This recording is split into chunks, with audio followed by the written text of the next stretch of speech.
The birthday dinner for Walter Vickers had been planned for 6 months, and Naomi had helped arrange every detail of it. Then she walked into the Rosewater private dining room, and saw Tessa Colburn sitting in her chair. Not a chair, her chair. The one at Bryce's right hand at the main table, where the place card had read Naomi Vickers until sometime between when the caterers set up and when the first guests arrived. Naomi stood in the entrance for one moment, just one. She allowed herself that, and understood everything. The room was full. 70 guests for Walter's 70th, the way the family had always celebrated milestones, formally generously, with the Vickers family crest etched into the crystal and the good Burgundy opened an hour early. Naomi had chosen that wine herself. She had tasted 3 bottles with the sommelier in October, and selected it because Walter preferred something with weight, something that aged quietly into something better than it started. She had written that in her notes. She remembered being pleased with the choice. Now she stood near the door holding her clutch in both hands while a woman she had only met twice, sat at her husband's right hand and smiled at something he'd said. The maitre appeared at her elbow. "Mrs. Vickers, we've prepared your seat at table 4. Table 4 was near the windows. It was a beautiful table, there were orchids on it and good candles, and 4 of Bryce's cousins from Calgary who Naomi had never quite managed to learn by name after 11 years of trying. She followed the maitre d' without speaking. Nobody at the main table noticed her cross the room, or perhaps they noticed and said nothing, which was worse. Naomi understood sitting down and unfolding her napkin across her lap that this had not been an accident of logistics. Someone had made a decision, the kind of decision that required moving a place card from one table to another, and trusting that the woman whose name was on it would accept the insult quietly, because she always had. The cousins from Calgary greeted her warmly. They were good people. They talked about a ski trip to Whistler and whether the snowpack was better this year, and Naomi answered them because it would have cost her too much not to. Across the room, Tessa Colburn laughed at something Walter's business partner said. She wore a dark green dress with a low back, and held her wine glass by the stem the way women do when they've been taught to look comfortable in formal rooms. She looked comfortable. She looked like she belonged there. Naomi looked at the orchids on table 4 and thought. She knew whose seat she was taking. That was what nobody at the main table seemed to want to say out loud. But Naomi had known it from the moment she saw her. The knowing had arrived before the anger, before the humiliation, before even the grief. Just a cold, precise understanding. The way a doctor's face arranges itself when they've seen a result they already suspected. She had suspected for a long time. 8 months earlier, Naomi had stopped asking Bryce when he'd be home. Not because she had accepted the late nights, the missed dinners, the slow accumulation of small absences that made a marriage feel like a house where one room had been locked. She stopped asking because she had noticed, somewhere around February, that her questions had begun to teach him to lie better. He was not a natural liar. She had known him since he was 32, uncertain about the company, uncertain about himself, still a little awed by the fact that his father trusted him with it. Back then Bryce had told her everything, not because he was open by nature but because she was the one person who made him feel safe enough to be honest. That had been her gift to him. 11 years of it. Now he sat across from her at breakfast and arranged his face into a version of calm that had taken him months to perfect. The phone started going face down in the spring. She noticed the first time. She didn't say anything. She told herself it was nothing, a work thing. He was in the middle of negotiations, he didn't want to be distracted. Bryce ran a significant piece of the Vickers development portfolio now. There were always negotiations. But there is a particular way a person places a phone face down, when they are hiding something from the person they live with. It is a small movement and it is also enormous. The way a single crack in a wall can mean the foundation has shifted. Naomi had built enough structures in her career as an architect to understand that small signs meant large truths.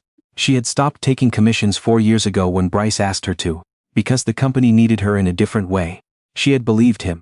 She had believed that her presence, her steadiness, her memory for names and her skill at making rooms feel welcoming, all of it was needed, even if it wasn't paid.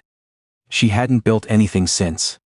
By June the pattern was clear enough that she could have drawn it.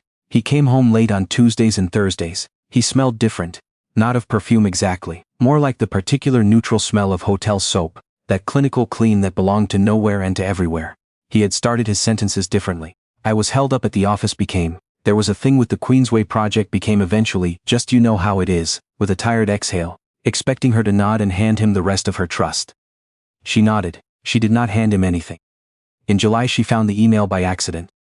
She had been using Bryce's laptop to print documents for Walter's party. Flight confirmations for guests coming from Montreal, a seating chart she had been building for 3 months. The laptop was open on the kitchen counter. She reached across to save a file and the inbox was already open, already visible, because he had not thought to close it.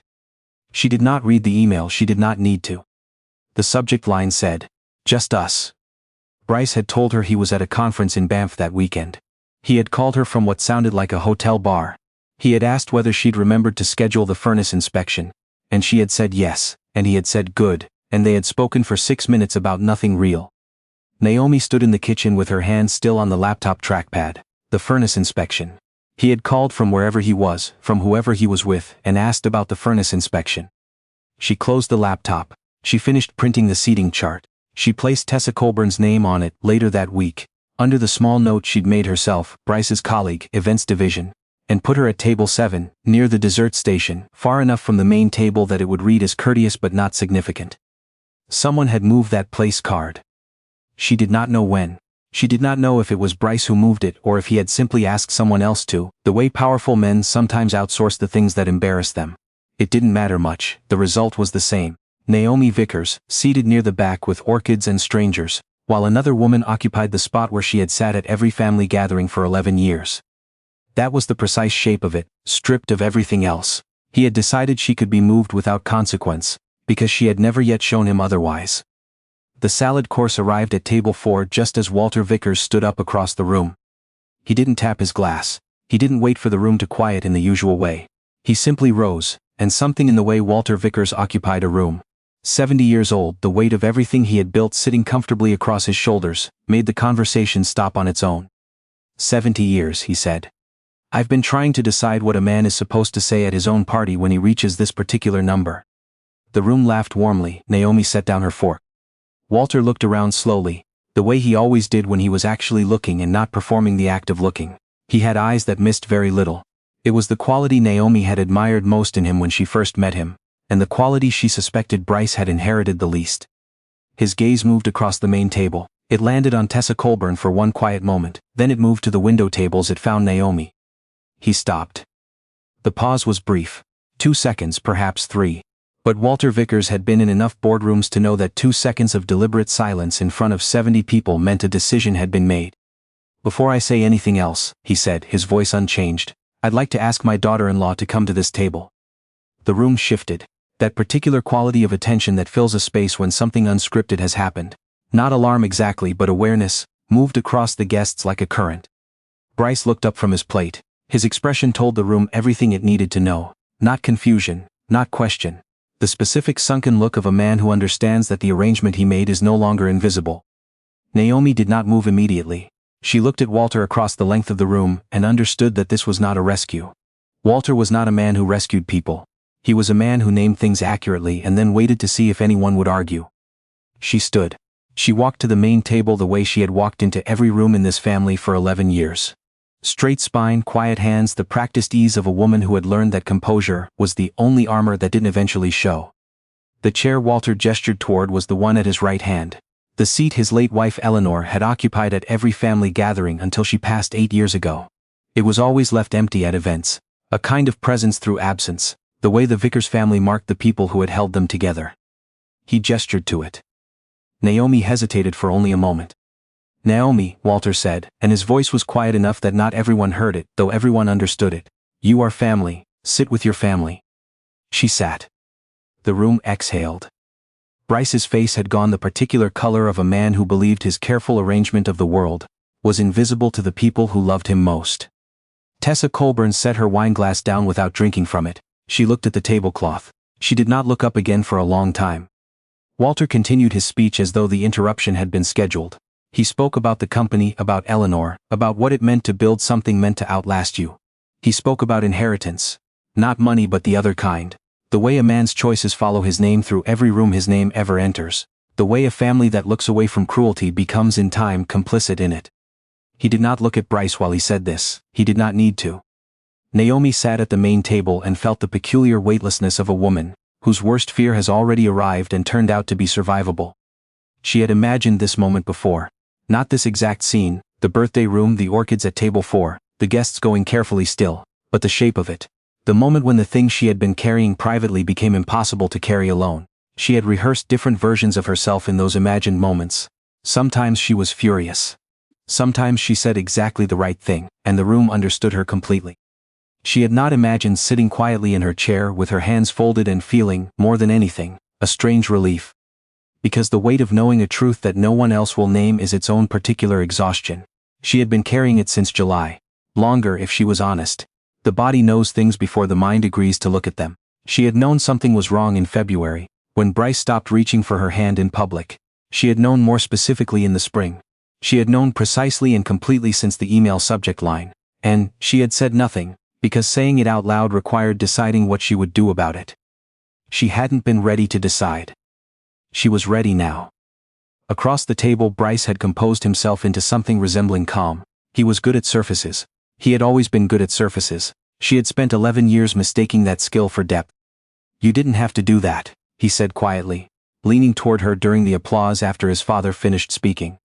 Naomi looked at him. "I didn't do anything." "You know what I mean." "She did," he meant. "You could have stayed at table 4 and we could have had this conversation privately. Later where I could manage it," he meant. "You embarrassed me." "I sat where your father asked me to sit," she said. "That's all." Bryce's jaw tightened. "We should talk tonight." "Yes," Naomi agreed, "we should." But she said it the way you say something when you already know what the conversation will hold and you are no longer afraid of it. She said it like a person who has already done their breaking in private. Over many quiet nights. And what remains now is simply the naming of it out loud. Walter touched her arm briefly as dessert was served. He said nothing, but the gesture said what it needed to. He had known about Tessa Colburn before tonight, she suspected. Men who built companies from the ground up noticed patterns. Noticed when a son's eyes moved differently across a room. Noticed which name appeared twice in places it shouldn't. Walter had said nothing either, and perhaps that had been his own kind of waiting. Waiting for the moment when silence would cost more than speaking. He had chosen tonight. She didn't entirely know why, and she thought she wouldn't ask.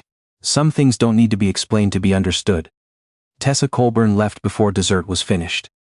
She gathered her clutch, said something quiet to the woman beside her, and slipped out of the room the way people leave when they understand that the version of events they arrived with no longer exists. Bryce watched her go. He did not follow her. He stayed at the table beside his wife and his father, and 70 people who had all, in the space of one speech, understood something that had been arranged to stay hidden. Naomi watched him watch her leave, and felt the last of something she had been holding close for 11 years finally let go. Not love exactly, or not only love. The thing she released was the version of herself who had believed that being patient enough, being graceful enough, being useful enough would always be sufficient. The version who had put her career into a drawer and told herself it was temporary. The version who had read 6 minutes of a phone call from a man who was somewhere she wasn't allowed to know as evidence that the marriage was still real because he had called. He had called to ask about the furnace. She had deserved more than that. She had always deserved more than that, and she had not stopped deserving it, simply because she had been too generous to insist on it. 3 weeks after Walter's birthday dinner, Naomi sat across from a lawyer in a quiet office on Bay Street. Not a divorce lawyer. Not yet. A woman she had known before Bryce, before the Vickers name, before she had stopped signing her own work.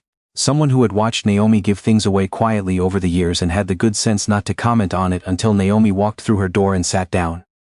"I want to understand what I have," Naomi said, not what she was owed, not what she could fight for, what she had, where she stood, what the foundation actually looked like.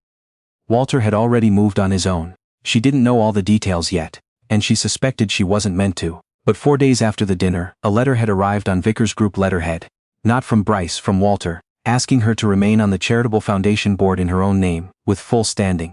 It was a small thing. It was also not small at all. It was a door left open by a man who understood that his son had tried to close it. She called Walter to thank him. He said, "I should have spoken sooner."